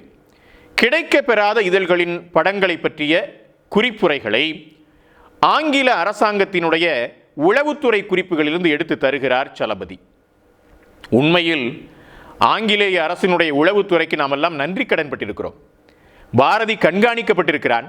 பாரதி வெளியிட்ட நூல்களிலே என்னென்ன வருகின்றது என்பதையெல்லாம் கண்ணிலே விளக்கெண்ணையை ஊற்றிக்கொண்டு பிரிட்டிஷ் ஏகாதிபத்தியத்தினுடைய உளவுத்துறை பார்த்திருக்கிறது, அதை குறிப்பெடுத்திருக்கிறது. ஆனால் அந்த குறிப்புகள் தான் இன்றைக்கு பாரதியிடமிருந்து நாம் தவறவிட்டிருக்கக்கூடிய இதழ்களை குறித்த குறிப்புகளை தருகிறது என்பதை நாம் இங்கே நினைத்து பார்க்க வேண்டும். பாரதியினுடைய கருத்து படங்கள் வரலாறும் கருத்தியலும் என்ற உட்தலைப்பில் ஏராளமான விஷயங்களை பேசுகிறார் அறிஞர் இரா வேங்கடாச்சலபதி.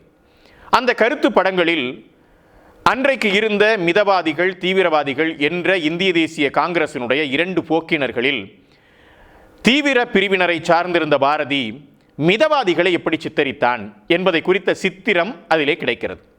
அதை போலவே இந்தியாவினுடைய வளங்கள் எவ்வாறு பிரிட்டிஷ் ஏகாதிபத்தியத்தால் கொள்ளையிடப்பட்டு கொண்டு போகப்படுகிறது என்பதை குறித்த படங்களும் அதிலே கிடைக்கின்றன. இவ்வாறு பாரதியினுடைய கருத்து படங்கள் எத்தன்மையில் எத்தளத்திலே இயங்கின, என்னென்ன பொருண்மைகளை கொண்டிருந்தன என்றெல்லாம் இரா வேங்கடாச்சலபதி மிக விளக்கமாக செறிவாக எடுத்து காட்டுகிறார். நண்பர்களே, இந்த நூலினுடைய மற்றொரு கட்டுரை பாரதியும் மொழியின் நவீனமயமாக்கமும் நுஹ்மானை முன்வைத்து சில குறிப்புகள் என்னும் தலைப்பிலானது. பாரதியின் மொழி சிந்தனைகள் ஒரு மொழியியல் நோக்கு என்கிற தலைப்பிலே இலங்கையைச் சேர்ந்த தமிழறிஞர் எம்.ஏ. நுஹ்மான் அவர்கள் ஒரு நூலினை எழுதியிருக்கிறார்கள். இந்த நூலில் பாரதியினுடைய மொழி சிந்தனைகளை அவர் எவ்வாறு கையாளுகிறார் என்பதை அறிஞர் இரா வேங்கடாச்சலபதி மிக விரிவாக விவாதிக்கிறார். நுஹ்மான் அவருடைய நூலிலே பல்வேறு விதமான கருத்துக்களை முன்வைக்கிறார். மரபு வழி இலக்கண கல்வி நவீன காலத்திற்கு ஏற்புடையதல்ல என்று பாரதி கருதினார். தமிழை எளிமைப்படுத்த பாரதி முயன்றார். பாரதியின் நவீன சிந்தனைகள் அனைத்தும் பரந்துபட்ட பொதுமக்களை மையமாக கொண்டிருந்தது. கலை சொல்லாக்கத்தில் தமிழ் பெரிதும் இருக்க வேண்டும், இயலாத இடத்து சமஸ்கிருதத்தை பயன்படுத்தலாம் என பாரதியினுடைய மொழி பார்வை அமைந்தது என்று எம்.ஏ. நுஹ்மான் எடுத்துக்காட்டுகிறார். இந்த முடிவுகளை குறித்த பல்வேறு ஐயங்களை, விவாதங்களை அறிஞர் இரா வெங்கடாச்சலபதி எழுப்புகிறார். அவர் என்ன கேட்கிறார் என்றால், பாரதி உழைக்கும் வர்க்கத்தினரின் மொழியை பற்றி என்ன கருதினார் என்ற கேள்வி முக்கியமானது என்கிறார். பாரதி ஒரு இடத்துல இப்படி எழுதுகிறான், தன்னுடைய சமகாலத்தில் இருந்த இதழாசிரியர்களுடைய மொழி அறிவை பற்றி குறிப்பிடுகையில் அவர்களது தகுதியை நோக்கி பஞ்சாலைகளில் வேலைக்கு அனுப்ப வேண்டும் என்று பாரதி கூறியதை நினைவிலே கொள்ள வேண்டும் என்று சலபதி குறிப்பிடுகிறார். மொழி அறிவினுடைய வறுமை பெற்றிருந்த இதழியல் ஆசிரியர்கள் அவர்களை பஞ்சாலைகளுக்கு வேலைக்கு அனுப்ப வேண்டும் என்றால் பஞ்சாலை தொழிலாளர்களுடைய மொழியை குறித்து பாரதி என்ன விதமான கருத்துக்களை கொண்டிருந்தான்? இதை எடுத்துக்காட்டி சலபதி அவர்கள் இப்படி சொல்லுகிறார், அடித்தள மக்களின் பண்பாட்டையும் மொழியினையும் கீழாக நினைக்கும் மேல் வர்க்க பார்வை இங்கு வெளிப்படுகிறது என்கிறார் அவர். நண்பர்களே, பாரதி முக்கிய அங்கம் வகித்த இந்திய தேசியம் பெரிதும் இந்து சமயம் சார்ந்ததாக இருந்தது என்பது நமக்கு தெரியும். இந்த கருத்து பின்னாட்களிலே பெரிதும் நிறுவப்பட்டு விட்டது என்று சலபதி அவர்கள் எடுத்து காட்டுகிறார்கள். சுதேசி இயக்க காலத்தில், அதாவது கிபி 1906 இருந்து 1911 வரை பாரதி எழுதிய தேசிய பாடல்களை சலபதி சான்று காட்டுகிறார். அந்த பாடல்களில் அவர் எவ்வாறு இந்து கடவுளர்களை, இந்து சொல்லாடல்களை பயன்படுத்தினார் என்பதை எடுத்துக்காட்டி அவ்வகையில் அவரது சொல்லாடல் பிற சமயங்களை புறக்கணித்தது என்கிறார். மொழி என்ற அம்சத்தில் பாரதியின் பார்ப்பன மொழி சாய்வை எடுத்துக்காட்டி அவரை விட வ.உ.சி. எவ்வாறு பார்ப்பனர் அல்லாத வர்க்க பிரிவினரை உள்ளடக்கி சிந்தித்தார் என்று சலபதி எடுத்துக்காட்டுகிறார். இந்த கட்டுரையினுடைய முடிவை இப்படி தருகிறார், மொழி என்பது அதிகார செயல்பாடான அரசியலோடு நெருங்கிய தொடர்புடையது. இதற்கு பாரதி மட்டுமின்றி நுஹ்மானும் நானும் கூட விலக்கல்லர் என்று இந்த கட்டுரையை நிறைவு செய்கிறார் அறிஞர் சலபதி. நண்பர்களே, இந்த நூலில் இருக்கக்கூடிய மற்றொரு கட்டுரை வ.உ.சி.யும் சைவ சித்தாந்தமும் என்பது. வ.உ. சிதம்பரனார் சிவஞான போதத்திற்கு எழுதிய உரையினை அடிப்படையாக கொண்டு இந்த கட்டுரையை விளக்கி போகிறார் சலபதி. சைவத்திலும் சைவ பற்றாளர்களிலும் உள் முரண்கள் இருந்தன என்பதை அவர் விரிவாக எடுத்து காட்டுகிறார். எப்படியான உள் முரண்கள் இருந்தன? வரட்டுத்தனம் மிக்க சைவர்கள் இருந்தார்கள், நடுத்தர சைவர்கள் இருந்தார்கள், சீர்திருத்த சைவர்கள் இருந்தார்கள். இப்படி பல நிலைகளில் சைவர்கள் இருந்த தன்மையை எடுத்து காட்டுகிறார். அதிலே வ.உ.சி.யினுடைய இடம் எங்கே வருகிறது? அவருடைய சிவஞான போதத்திற்கான ஏற்பும் மறுப்பும் எவ்வாறு இருந்தது என்பதையெல்லாம் அறிஞர் சலபதி நம் முன்னால் எடுத்து காட்டுகிறார். நண்பர்களே, இந்த நூலில் இருக்கக்கூடிய மற்றொரு கட்டுரை பேனா துணையுண்டு புதுமை பித்தனின் வசைப்பாடல் என்பது. நாம் எல்லோரும் அறிந்த தமிழறிஞர் மு. அருணாச்சலம் நூற்றாண்டு வாரியாக தமிழ் இலக்கிய வரலாற்றை எழுதியவர். அவர் 1945ஆம் ஆண்டு இன்றைய தமிழ் வசன நடை என்னும் தலைப்பிலே ஒரு நூலினை எழுதுகிறார். அதிலே பல்வேறு விதமான தமிழை அவர் எடுத்து காட்டுகிறார். கடுந்தமிழ், பண்டித தமிழ், தேர்வடத் தமிழ், நிகண்டு தமிழ், எதுகை மோனை தமிழ், பாட்டுத்தமிழ், வடமொழித் தமிழ், மணிப்பிரவாளம், தனித்தமிழ், சர்க்கார் தமிழ், பாதிரி தமிழ் என்று தமிழை பல்வேறு விதமாக எடுத்து காட்டக்கூடிய மு. அருணாச்சலம் மறுமலர்ச்சி தமிழ் குறித்து பேசுகிறார். தன்னுடைய சமகாலத்தில் இந்திய விடுதலைக்கு முந்தைய தசாப்தங்களில் இருந்த படைப்பாளிகளினுடைய மொழியை எடுத்துக்கொண்டு மறுமலர்ச்சி தமிழ் என்று எழுதுகிற மு. அருணாச்சலம் அன்றைக்கு இருந்த படைப்பாளிகளை எல்லாம் மிக கடுமையாக பகடி செய்கிறார், கேலி செய்கிறார். மு. அருணாச்சலம் இவ்வாறு கேலி செய்வதை எடுத்துக்கொண்டு தோமுசி ரகுநாதன் மு. அருணாச்சலத்தை ஒரு பாத்திரமாகவே படைத்து ஒரு கதையினை எழுதுகிறார். வே. கந்தசாமி கவிராயர் என்பவர் ஒரு கவிதையையே எழுதிவிடுகிறார். இந்த மு. அருணாச்சலத்தினுடைய தமிழ் வசன நடை புத்தகத்தை எடுத்துக்கொண்டு போய் எழுத்தாளர் புதுமைப்பித்தனிடம் கொடுத்து, நீங்கள் இந்த நூலுக்கு ஒரு மதிப்புரை எழுத வேண்டும், அதுவும் காரமாக எழுத வேண்டும் என்று கொடுக்கிறார் ரகுநாதன். புத்தகத்தை படித்து பார்த்த புதுமைப்பித்தன் இந்த மதிப்புரையை ஒரு பாடலாகவே சொல்லுகிறார். என்ன பாடல் அது? இதுதான் அந்த பாடல்.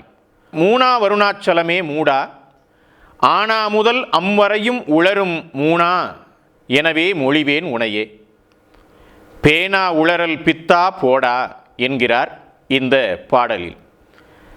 இந்த பாடலிலே அவர் மு. அருணாச்சலத்தை பகடி செய்கிறார், மறுபடியும் திருப்பி கேலி செய்கிறார். இதை தோமுசி ரகுநாதன் உள்வாங்கி சில திருத்தங்களோடு வெளியிடுகிறார் என்பதை இந்த கட்டுரையில் மிக விரிவாக எடுத்து காட்டுகிறார். இந்த நூலினுடைய மற்றொரு கட்டுரை கலை சொல்லாக்கமும் தமிழ் அடையாளமும் என்பது. 20ஆம் நூற்றாண்டினுடைய முற்பகுதியில் அறிவியல் தொழில்நுட்ப கலை சொல்லாக்கத்தை எப்படி செய்ய வேண்டும் என்பது குறித்து நடந்த விவாதங்கள், போராட்டங்களை குறித்தது இந்த கட்டுரை. 1933ஆம் ஆண்டு சென்னையில் கூட்டப்பட்ட தமிழ் அன்பர் மாநாடு குறித்த தகவல்களை இந்த கட்டுரை தருகிறது. அந்த மாநாட்டில் என்ன முன்னெடுக்கப்பட்டது? தமிழ் வளர்ச்சி பற்றிய தம் கோட்பாடுகளை முன்னெடுத்து திணிப்பதற்கான பார்ப்பன தமிழறிஞர்களின் முயற்சியாக இந்த மாநாடு பரவலாக கருதப்பட்டது என்கிற குறிப்பை தருகிறார் இரா வெங்கடாச்சலபதி. இந்த தமிழ் அன்பர் மாநாட்டுக்கு தமிழறிஞர் உவே சாமிநாத ஐயர் தலைமையேற்று உரையாற்றுகிறார். அதில் அவர் குறிப்பிடுகிறார், கலை சொல்லாக்கங்களை எப்படி உருவாக்குவது என்றால் இயன்றவரை தமிழிலே செய்ய வேண்டும், இயலாத போது சமஸ்கிருதத்தை மிக தாராளமாக பயன்படுத்திக் கொள்ளலாம் என்ற குறிப்பை தலைமை உரையிலே தருகிறார் உவேசா. இதற்கு மிக கடுமையான எதிர்ப்பு வருகிறது. இந்த மாநாடு முடிந்த 2 வாரத்தில் நெல்லையில் மாவே நெல்லையப்ப பிள்ளை, ஈமு சுப்பிரமணிய பிள்ளை ஆகியோருடைய தலைமையிலே பார்ப்பனர் அல்லாத தமிழறிஞர்கள் கூடி விவாதிக்கின்றனர். அவர்கள் ஏராளமான கலை சொற்களை தொகுத்து கொண்டு அதற்கு சில நெறிமுறைகளை வகுத்து கொண்டு முழுவதுமாக தமிழிலே இருக்கும்படி அவற்றை அமைத்து கொண்டு அன்றைக்கு சென்னை ராஜதானியினுடைய பிரதம மந்திரியாக இருந்த சக்கரவர்த்தி ராஜகோபாலாச்சாரி எனப்படுகிற ராஜாஜியை அணுகுகிறார்கள். அவர்கள் என்ன கேட்கிறார்கள் என்றால், செப்பம் செய்யப்பட்ட கலை சொற்களை அரசாங்கம் பொதுக்கல்விக்கு பயன்படுத்த ஒப்புதல் வழங்க வேண்டும் என்று அவர்கள் கேட்கிறார்கள். இப்படியான ஒரு விண்ணப்பத்தை அவர்கள் ராஜாஜிக்கு வைக்கிறார்கள். ராஜாஜி என்ன செய்கிறார்? அந்த விண்ணப்பத்தின் மீதான ஒரு குறிப்பை எழுதுகிறார். இப்போதைக்கு இதிலிருந்து ஒதுங்கி இருக்கலாம், perhaps we may keep aloof for the time being என்று தனக்கே உரிய கித்தாய்ப்போடு அரசாணையில் குறிப்பு எழுதினார் ராஜாஜி என்று அறிஞர் இரா வெங்கடாச்சலபதி குறிப்பிடுகிறார். கலை சொல்லாக்க நெறிமுறையில் நடந்த நெடிய போராட்டத்தை மிகவும் விரிவாகவும் நுட்பமாகவும் விளக்குகிறார் அறிஞர் வெங்கடாச்சலபதி அவர்கள். நண்பர்களே, கலை சொல்லாக்கம் என்பது வெறும் மொழியின் பயன்பாடு பற்றியது மட்டுமன்று. அது தமிழ் அடையாளம் என்பதனோடும் அதன் அரசியலோடும் பிணைந்தது என்று எடுத்துக்காட்டுகிறார் சலபதி. இதைத்தான் மற்றொருவர் வேறு மாதிரியாக சொன்னார் என்று சொல்லி ஒரு மேற்கோளை காட்டுகிறார். யார் வேறு மாதிரியாக சொன்னார்? என்ன சொன்னார்கள்? அவர்கள் சொன்னது இதுதான்: நமது மேன்மைக்கும் அந்தஸ்துக்கும் ஏற்றதும், நம் சுதந்திர உணர்ச்சியை தூண்டக்கூடியதும், நம் இழிவை போக்கக்கூடியதுமான எம்மொழியிலிருந்தும் நம் மொழிக்கு ஆக்கம் தரக்கூடியதும் அவசியமானதுமாகிய சொற்களை எடுத்துக்கொள்ளலாம். எம்மொழி தொடர்பிருந்தாலும் பரவாயில்லை, நமக்கு வடமொழி தொடர்பு மட்டும் கூடவே கூடாது. இதுதான் அந்த மேற்கோள். இதை எடுத்துக்காட்டுகிற இரா வெங்கடாச்சலபதி இப்படி கேட்கிறார்: இவ்வாறு பொட்டில் அறைந்தாற்போல் சொல்லக்கூடியவர் பெரியாரை தவிர யாராக இருக்க முடியும் என்று தன்னுடைய கட்டுரையை முடிக்கிறார். நான் பள்ளி நாட்களிலிருந்து தமிழிலே தான் கையொப்பமிடுவேன். சென்னை பல்கலைக்கழகத்திலே பயிலும்போது அந்த பல்கலைக்கழகத்தினுடைய முதன்மை கட்டட வளாகத்திலே இருக்கக்கூடிய வங்கியினுடைய காசாளர் சுயத்துக்கு என்று குறிப்பிடப்பட்ட என்னுடைய காசோலையை பார்த்ததும் நிமிர்ந்து என்னை பார்த்து கேட்பார், தமிழில் தான் கையெழுத்து போடுவியோ? அக்கேள்வியில் ஒரு இளக்காரம் இருக்கும். ஆமாம், என் தாய்மொழியில்தான் கையெழுத்து போடுவேன் என்பேன் நான். என் குரலில் ஒரு பெருமிதம் இருக்கும். என் மாணவர்களிடம் அவர்கள் எத்துறையைச் சேர்ந்தவர்கள் என்றாலும் தமிழில் கையெழுத்து போடுங்கள் என்பேன். கையெழுத்து என்பது உன் அடையாளம். உலகின் எந்த மூலைக்கு சென்றாலும் தமிழில் நீ கையெழுத்து போடலாம். ஏன் கையொப்பத்தை தமிழிலே போட்டாய் என்று கேட்க எவனுக்கும் எவளுக்கும் உரிமை இல்லை என்பேன் நான். கையெழுத்தால் மட்டும் தமிழ் வாழ்ந்து விடாது என்பதை நாம் அறிவோம். அது ஒரு அடையாளம். அடையாளங்கள் இன்றி வாழ்க்கையும் இல்லைதானே. நண்பர்களே, இந்த நூலினுடைய கடைசி கட்டுரை தமிழில் பகடி இலக்கியம் என்பது. பாரடி என்று ஆங்கிலத்தில் சொல்லப்படும் இலக்கியத்தை நகைப்பா என்று சொல்லலாமா என்று கேட்டு பகடி என்று சொல்லலாம் என்கிறார் சலபதி. பாரடி என்கிற ஆங்கில சொல்லுக்கு இணையாக அவர் பகடி என்ற சொல்லை பயன்படுத்துகிறார்.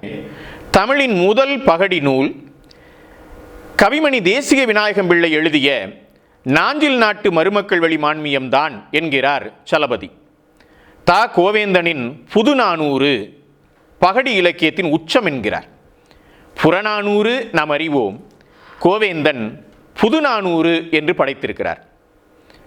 நண்பர்களே, இலக்கியத்தை போலி செய்வதும் கூட ஒரு வகையில் பகடிதான். சுந்தர ராமசாமியின் ஜே சில குறிப்புகள், அண்மையில் வெளிவந்திருக்கக்கூடிய ஆதவன் தீட்சண்யாவின் நந்தஜோதி பீம்தாஸ் என்கிற இவையெல்லாம் ஒரு வகையில் காத்திரமான பகடி இலக்கியங்கள் தான். ஆத்மானாமின் காலிஃப்ளவர் என்கிற ஒரு கவிதையை சலபதி எடுத்துக்காட்டுகிறார்.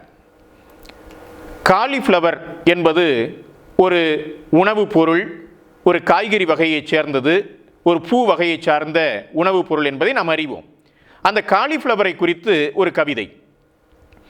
கோசின் தமக்கை நீதானோ என்பது போல் ருசிக்கிறாய், இலையை இடுப்பில் சுற்றியே வெளுப்பாய் நீயும் மினுக்குறாய், சிறிதே மஞ்சள் பூசிக்கொண்டு ஐஸ்கிரீம் போலும் தோன்றுகிறாய், புதுசாய் சந்தையில் இருந்தாலும் நீ துணி ஏன் அணிந்து கொள்ளலை, தமிழில் உனக்கு பெயர் இல்லை, தமிழ் மண்ணில்தானே விளைகிறாய், காலி பூவெனச் சொன்னாலோ ஆட்சேபம் ஏதும் உனக்குண்டோ என்பது அந்த கவிதை.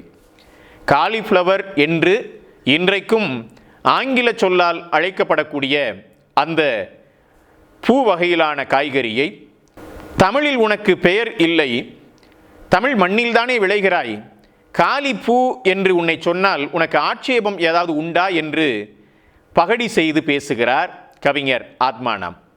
ராஜாஜியின் பஜகோவிந்தத்தை பகடி செய்து விந்தன் எழுதியது பசிகோவிந்தம். கவிஞர் வைரமுத்து பாட்டி வடை சுட்ட கதையை சொன்னால் எப்படி சொல்லுவார், எப்படி அலங்காரமாக சொல்லுவார் என்று ஒருவர் எழுதியிருக்கிறார் என்பதையும் சலபதி எடுத்துக்காட்டுகிறார். அறிஞர் பா மதிவாணன் அவர்கள் ஆய்ந்திரம் என்ற ஒரு சிறு நூலினை எழுதியிருக்கிறார். பாவலரேறு பாலசுந்தரனார் அவர்களுடைய புதல்வர் அறிஞர் பா மதிவாணன் அவர்கள் திருச்சிராப்பள்ளியினுடைய பாரதிதாசன் பல்கலைக்கழகத்தின் தமிழியல் துறை தலைவராக பணியாற்றி பணி நிறைவு செய்தவர். மிகச்சிறந்த ஆய்வறிஞர், தமிழறிஞர். அவர் ஆய்ந்திரம் என்ற ஒரு சிறு நூலினை எழுதியிருக்கிறார். ஐந்திரம் நமக்கு தெரியும். அது என்ன ஆய்ந்திரம்? இது பல்கலைக்கழக கல்லூரிகளில் நடக்கக்கூடிய ஆய்வுகளை பற்றியது. எழுதியவர் யார்? புழுகனி சித்தரால் எழுதப்பட்டது என்கிற குறிப்போடு இந்த பகடி இலக்கியம் எழுதப்பட்டிருக்கிறது. இன்று பல்கலைக்கழக கல்லூரிகளில் ஆய்வு எவ்வாறு சீரழிந்துள்ளது என மிக நுட்பமாகவும் நகைச்சுவையாகவும் விளக்குகிறது இந்த ஆய்ந்திரம்.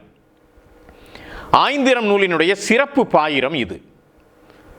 திருமால்வரை முதலா தென்குமரி ஆயிடை பலவாம் பல்கலைக்கழகம் கல்லூரி தம்மோடு அளவிலார் பயின்றிடவே அஞ்சல் வழிக்கல்வி எனும் இவற்றால் பட்டம் பெற்றார் பலர். அவருள் பணிபெறுதற்கு இடையில் மேற்பட்டஞ்சில பெறவும் பணியில் உளார் பதவியோடு ஊதிய உயர்வு பெற்றிடவும் பதிந்திடுவார் ஆராய்ச்சி துறைகளிலே. இதுதான் சிறப்பு பாயிரம். வடவேங்கடம் தென்குமரி ஆயிடை தமிழ்கூறு நல்லுலகம், இது தொல்காப்பியத்தினுடைய சிறப்பு பாயிரம். இந்த ஆய்ந்திரத்தினுடைய சிறப்பு பாயிரம் எப்படி தொடங்குகிறது? திருமால் வரை முதலா தென்குமரி ஆயிடை பலவாம் பல்கலைக்கழகங்கள். திருமால் வரை என்பது திருவேங்கடமலை, திருப்பதி. திருப்பதியிலே தமிழ்துறை இருக்கிறது. வேங்கடவன் பல்கலைக்கழகத்தில் தமிழியல் துறை இருக்கிறது. எனவே திருமால் வரை முதலா தென்குமரி ஆயிடை பலவாம் பல்கலைக்கழகம் என்று அந்த சிறப்பு பாயிரத்தை தொடங்கி சொல்லுகிறார் அறிஞர் பா. மதிவாணன் அவர்கள். இப்படி கல்வி புல ஆய்வு லட்சணங்களை கழுவி கழுவி ஊற்றும் பா. மதிவாணன் புறநடை என்ற ஒன்று எழுதியிருக்கிறார். நாமே பல்கலைக்கழகம் நாடி எழுதியோ எழுதுவித்தோ பெறலன்றி பல்கலைக்கழகம் தாமே வந்து பற்பல மதிப்பியற் பட்டம் நல்கள் அரசியல் திறமஃது ஆய்ந்திர புறநடை என்கிறார் மதிவாணன். பல்கலைக்கழகத்தை அணுகி நாம் எழுதி பட்டம் பெறலாம், பிறரிடமிருந்து எழுதுவித்து பட்டம் பெறலாம். பல சமயங்களில் பல்கலைக்கழகங்களே தாமே முன்வந்து டாக்டர் பட்டங்களை அளிக்கும். அதற்கு கொஞ்சம் அரசியல் திறம் தேவை என்பதாக ஒரு குத்து குத்துகிறார் அறிஞர் பா. மதிவாணன் அவர்கள். இவ்வாறு பகடி இலக்கியம் எவ்வாறு அமைகின்றன என்பதை அறிஞர் வேங்கடாச்சலபதி அவர்கள் மிக விரிவாக எடுத்து காட்டியிருக்கிறார்கள். நண்பர்களே, இந்த அந்த காலத்தில் காப்பி இல்லை முதலான ஆய்வு கட்டுரைகள் எனும் இந்த நூல் சமூக ஆய்வில் இலக்கிய தரவுகளை எவ்வாறு பயன்படுத்த வேண்டும், வாய்மொழி தரவுகளை எவ்வாறு பயன்படுத்த வேண்டும், சிறு சிறு வெளியீடுகள் துண்டறிக்கைகள் கூட எப்படியான தரவுகளாகும் என்பதற்கான எடுத்துக்காட்டாக அமைகிறது. பண்பாட்டு நிகழ்வுகளை பகுத்தாராயக்கூடிய திறம், தர்க்கம், தரவுகளை நிரல்பட தரக்கூடிய செம்மையாக்கம் என்று பல்வேறு நிலைகளில் அறிஞர் ஆ. இரா. வேங்கடாச்சலபதியினுடைய இந்த அந்த காலத்தில் காப்பி இல்லை என்னும் நூல் மிக முக்கியமான ஆய்வு நூல். தமிழியல் ஆய்வாளர்கள் பலரும் படிக்க வேண்டிய மிக முக்கியமான பாடநூல் என்பதை சொல்லி நிறைவு செய்கிறேன். நன்றி, வணக்கம்.